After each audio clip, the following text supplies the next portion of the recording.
BDC के chairman Manish ji, इस BDC cell के हमारे प्रेसिडेंट रतन चंद जी, जनरल सेक्रेटरी सुरेश जी, इस जिला के अध्यक्ष हमारे बीडीसी के जगदेव जी, और खास करके हमारे पार्डर से आए हुए हमारे साथी जिन्होंने यहाँ पे भाषण किया, मुबश्शिर आजाद साहब जो आज पहली बार भारतीय जनता पार्टी के मंच पे आज यहाँ डोडा में तशरीफ फरमा है, हम सबका यहाँ पे वेलकम करते हैं, स्वागत करते हैं। सबसे पहले तो मैं सभी बीडीसी के जितने भी हमारे लोग यहाँ पर हैं और भारतीय जनता पार्टी के जो कार्यकर्ता हैं उनको मुबारकबाद देना चाहूंगा, बधाई देना चाहूंगा। एक तो अभी जो परसों जो रिजल्ट सामने हमारे आए हैं, 5 में से 4 राज्यों में भारतीय जनता पार्टी की प्रचंड बहुमत की सरकार बनने जा रही है, और साथ में एक ऐतिहासिक फैसला जो भारतीय जनता पार्टी की सरकार ने लिया, एक बीडीसी का जो एक डेराना मांग थी, ये कब बनी, कैसे बनी, आप सारे भली भांति वाकिफ हैं।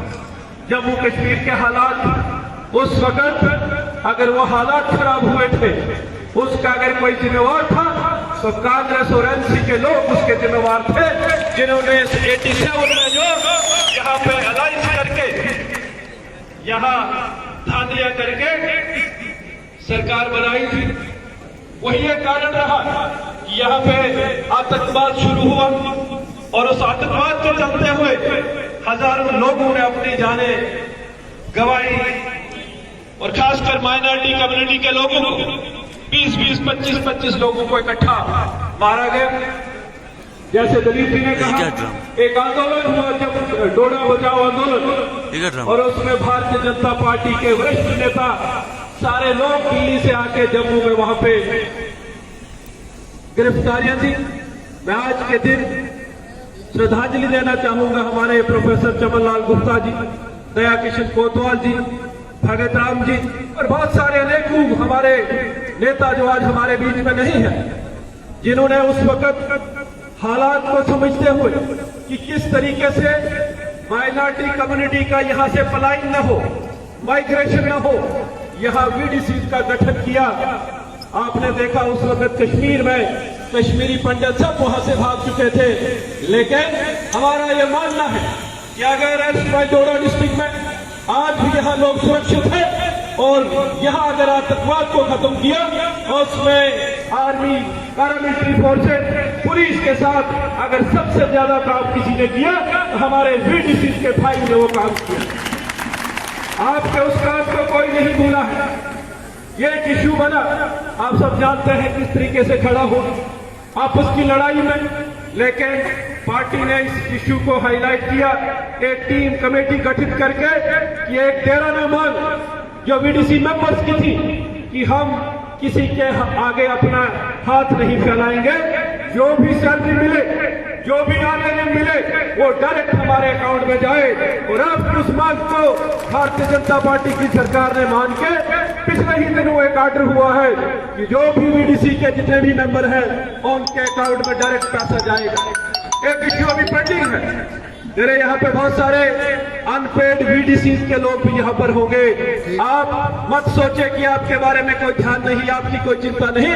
जितना बीडीसी मेंबर जो पेड है उनका रोल इस मिलिटेंसी में रहा है, उतना आपका भी रोल रहा है। भारतीय जनता पार्टी आपके साथ ही खड़ी है, आपके कार्ड को भी किया जाएगा।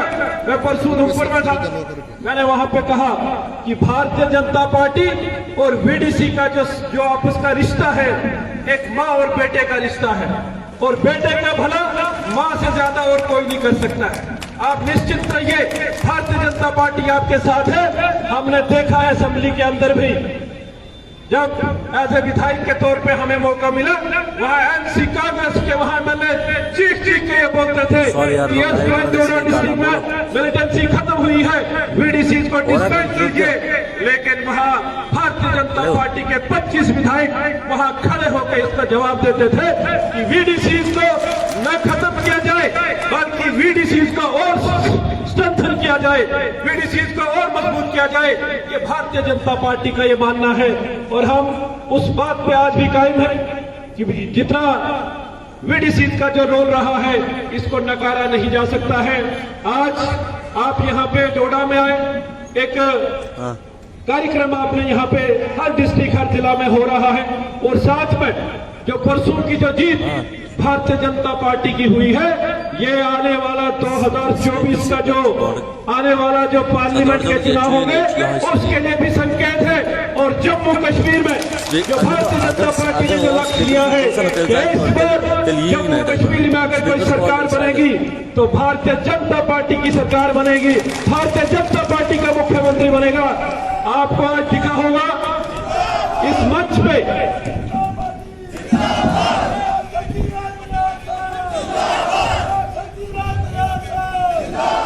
आपने देखा दूसरी पॉलिटिकल पार्टीज के बड़े कद्दावर नेता, जिनको ये लगा, जिनको ये महसूस हुआ कि भारतीय जनता पार्टी के बगैर अब जम्मू कश्मीर में कोई गुजारा नहीं है, वो एमसी के लीडर हो, वो कांग्रेस के लीडर हो, आज डेली भारतीय जनता पार्टी के ऑफिस में ज्वाइनिंग के कार्यक्रम होते हैं।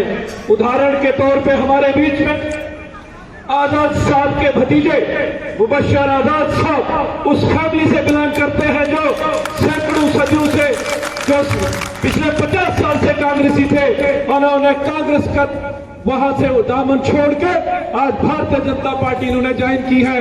हम आपका वेलकम करते हैं, स्वागत करते हैं और इस मंच से आह्वान करते हैं यहाँ डोडा डिस्ट्रिक्ट के नौजवानों को, आइए, अगर आपका रोजगार की अगर कोई बात करेगा, आपके विकास की कोई बात करेगा, आपकी कोई डेवलपमेंट की बात करेगा तो केवल और केवल भारतीय जनता पार्टी करेगी, इसके अलावा कोई पार्टी नहीं कर सकती। आज आप देखें कोरोना काल रहा, बाकी पॉलिटिकल पार्टीज के लीडर जो कहीं दिखे नहीं और फिर कहते हैं कि हम गुफ्तगार गेम बना के चुनाव में फिर से जाएंगे। एक ही मकसद उनका होता है कि जात पात की राजनीति, हिंदू मुस्लिम की राजनीति। लेकिन मैं आपसे निवेदन करूंगा कि हमको जात पात से ऊपर उठ के, जो प्रधानमंत्री जी ने कहा है कि हमको विकास की राजनीति करनी है, और हर्षवाइल डोडा डिस्ट्रिक्ट में जो आप लोग हैं, आपकी वजह से यहाँ हम लोग सुरक्षित हैं, यहाँ के लोग सुरक्षित हैं। सुरक्षित अगर है तो विकास हो सकता है, अगर यहाँ शांति पीस है तो विकास हो सकता है। इसलिए मेरी सब लोगों से ये गुजारिश होगी कि आने वाले समय में जम्मू कश्मीर में चुनाव किसी भी टाइम हो सकते हैं। मेरी आप सबसे निवेदन है कि आपके जो इश्यूज हैं उनको एड्रेस करें तो भारतीय जनता पार्टी करेगी। ये तो 4000 या 4500 जो भी आपके अध्यक्ष जी कह रहे थे, ये हमारे लिए कोई माने नहीं रखते। हमारा मकसद था कि आपको एक स्ट्रीमलाइन किया जाए, आपके खातों में डायरेक्ट पैसा आना शुरू हो जाए, फिर 4 हो या 10 हो या 15 हो, वो देने का काम अगर कोई करेगा तो भारतीय जनता पार्टी करेगी। आपने देखा एसपीएस को क्या मिलता था, 1500 से शुरुआत हुई, 3000 मिलता था। मुझे याद है जब 2014 के चुनाव होने थे, उस वक्त हम लोग दिल्ली जब गए, राजनाथ जी गृह मंत्री थे, होम मिनिस्टर थे, हमने उनको तब कहा कि नहीं, इनको 10,000 कीजिए।